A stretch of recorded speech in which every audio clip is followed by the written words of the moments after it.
하나님의 말씀 누가복음 15장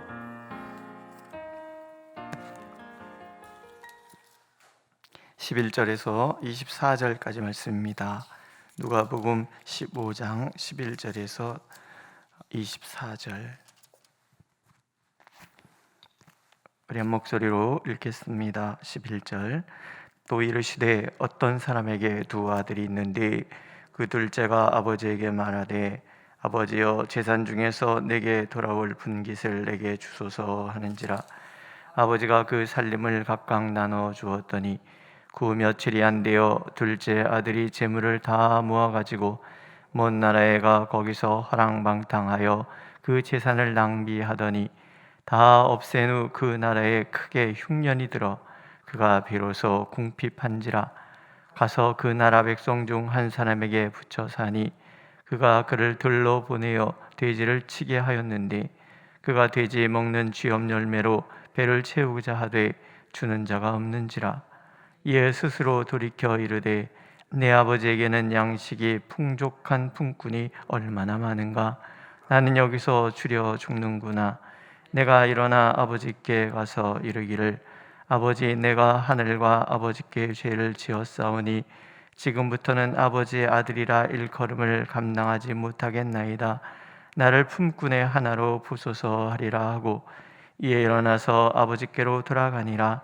아직도 거리가 먼데 아버지가 그를 보고 측은히 여겨 달려가 목을 안고 입을 맞추니 아들이 이르되 아버지, 내가 하늘과 아버지께 죄를 지었사오니 지금부터는 아버지의 아들이라 일컬음을 감당하지 못하겠나이다 하나 아버지는 종들에게 이르되 제일 좋은 옷을 내어다가 입히고 손에 가락지를 끼우고 발에 신을 신기라. 그리고 살진 송아지를 끌어다가 잡으라. 우리가 먹고 즐기자.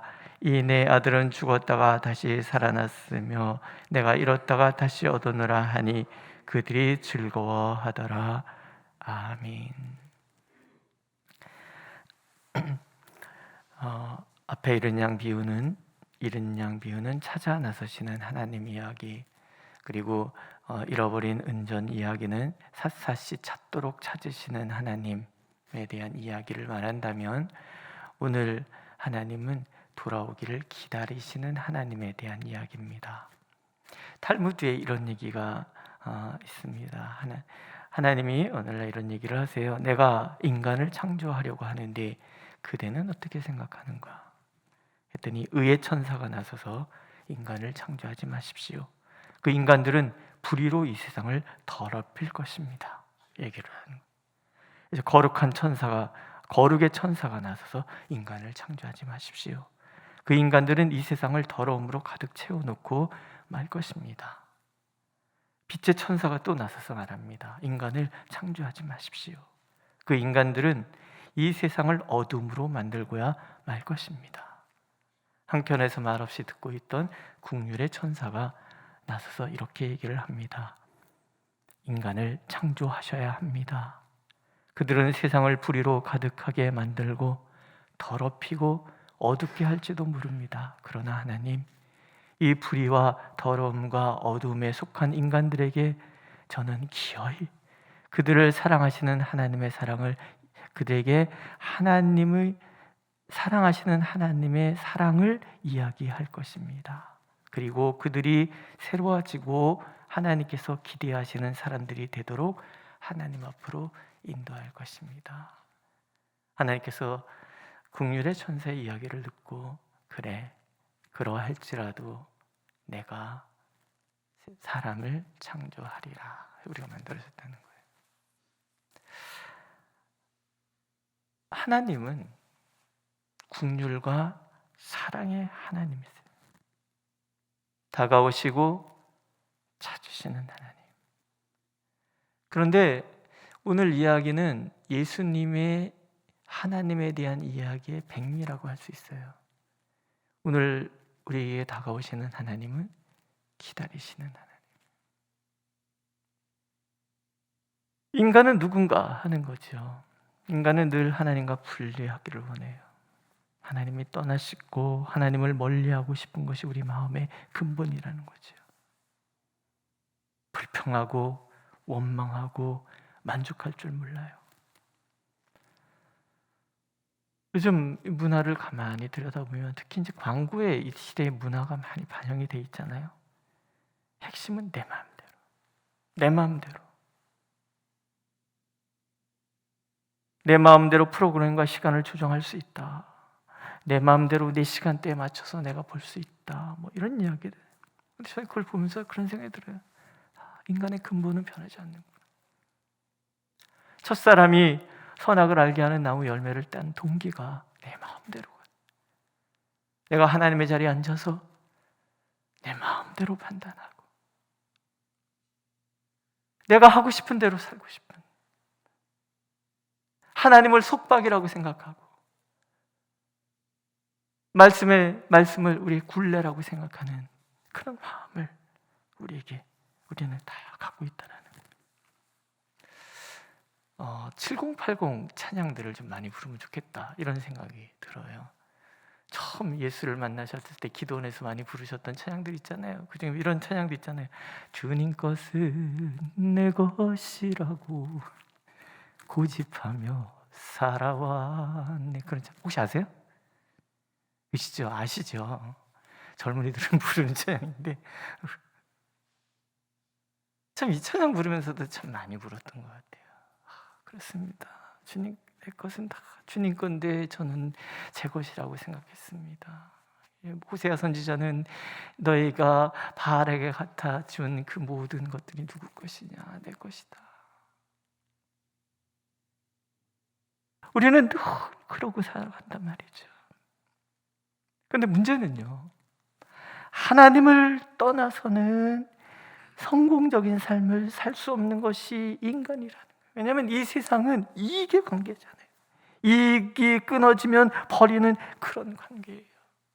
이 아들이 돈이 많을 때는 사람이 많았겠지 혼자 어떻게 그 많은 것을 허랑방탕하게 먹을 수 있겠습니까? 누군가 들러붙는 사람들이 있었단 말이죠. 돈 많은 이 아들, 돈만 많고 철딱선이 하나도 없는 이런 아들을 붙어서 얼마나 뜯어먹기 좋습니까?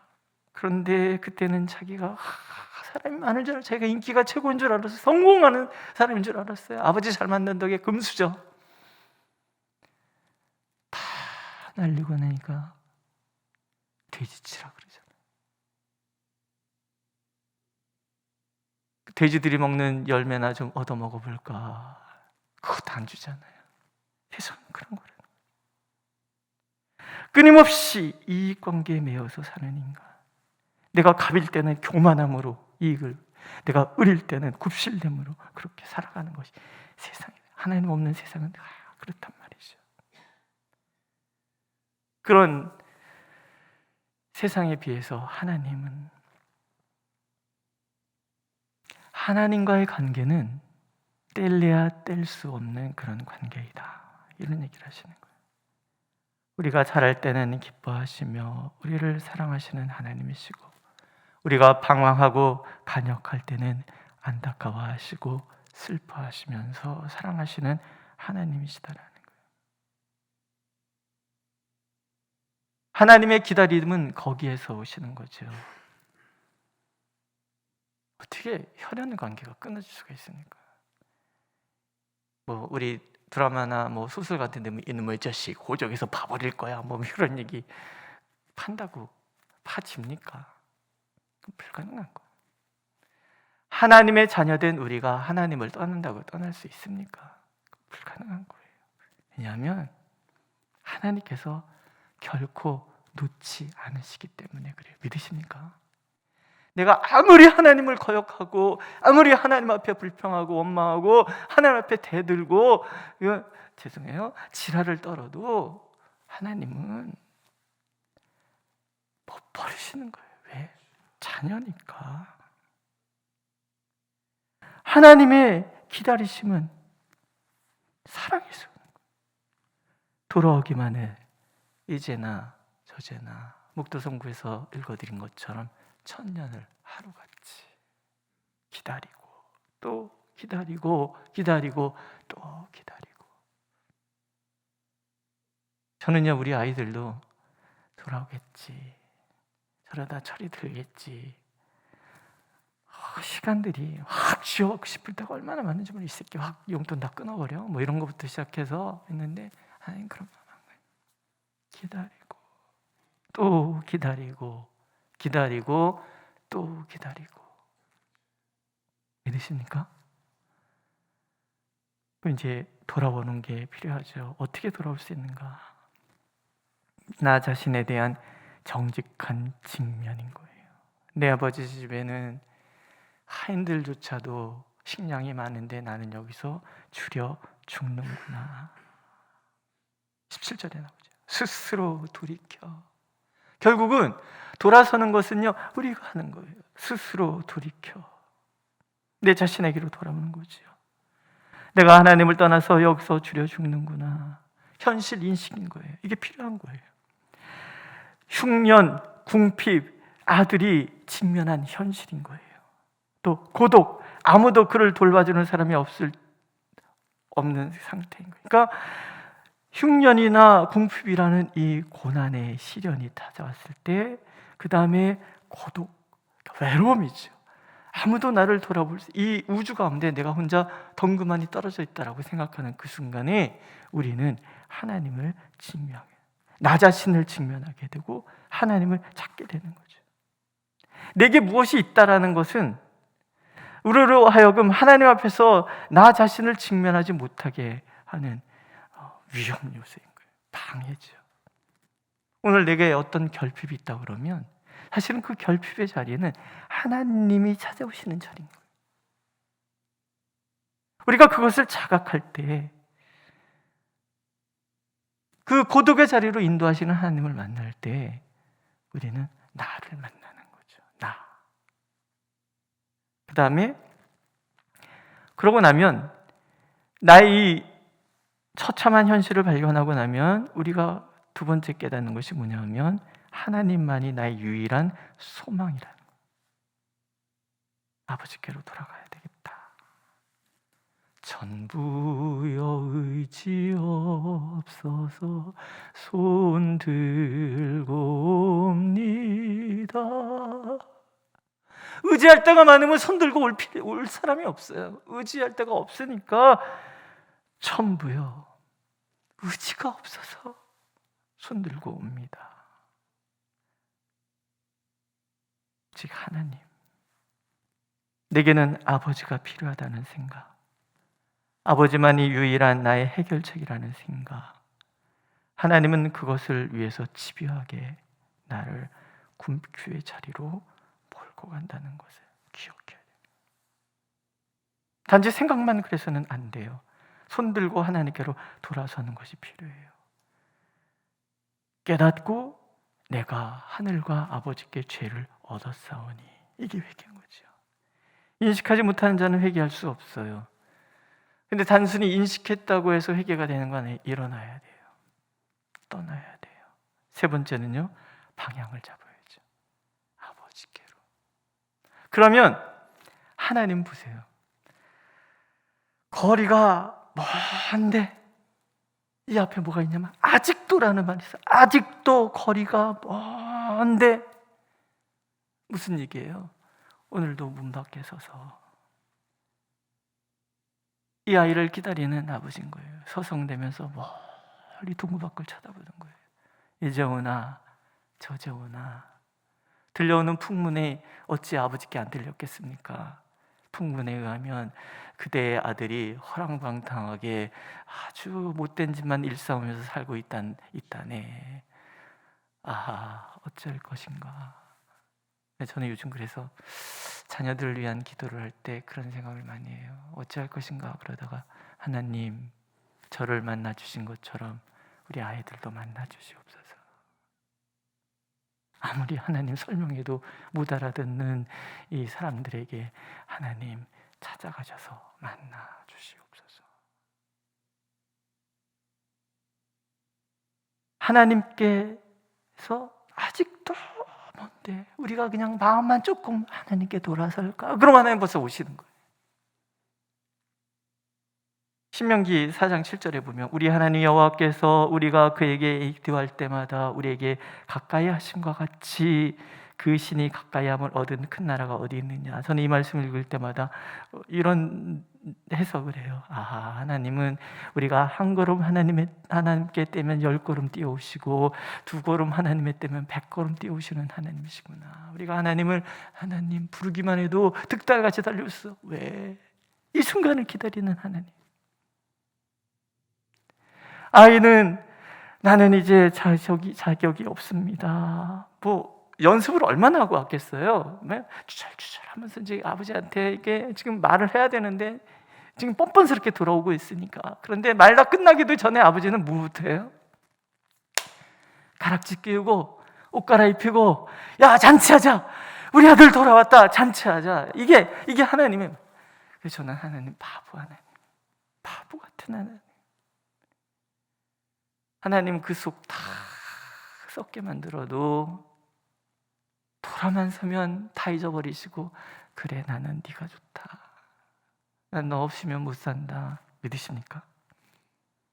오늘도 그 하나님과 동행하는 하루가 되시기를 축복합니다. 그 하나님을 깊이 만나는 하루가 되시기를 예수님의 이름으로 축복합니다. 기도하겠습니다. 내 고집과 내 주관에 사로잡혀서 나를 잃어버리고 하나님도 잃어버리고 그렇게 살았던 우리를 기어코 찾아오셔서 안아주시고 세워주시고 새롭게 하시고 기뻐하시고 잔치하시는 하나님을 만나게 해주시니 감사를 드립니다. 주여, 그러하오니 오늘도 우리와 함께하여 주셔서 주님 바라보고 주님 우리 바라보시고 그렇게 주님과 깊은 사랑의 교제를 나눔으로 모든 것에서 자유하며 모든 것에서 평안하고 어떤 상황에도 굴하지 않는 담대함으로 무장하는 우리 되도록 축복하여 주옵소서. 예수님의 이름으로 기도드렸습니다. 아멘. 하늘에 계신 우리 아버지의 이름을 거룩하게 하시며 아버지의 나라가 오게 하시며 아버지의 뜻이 하늘에서와 같이 땅에서도 이루어지게 하소서. 오늘 우리에게 일용할 양식을 주시고 우리가 우리에게 잘못한 사람을 용서하여 준 것 같이 우리 죄를 용서하여 주시고 우리를 시험에 빠지지 않게 하시고 악에서 구하소서. 나라와 권능과 영광이 영원히 아버지의 것입니다. 아멘.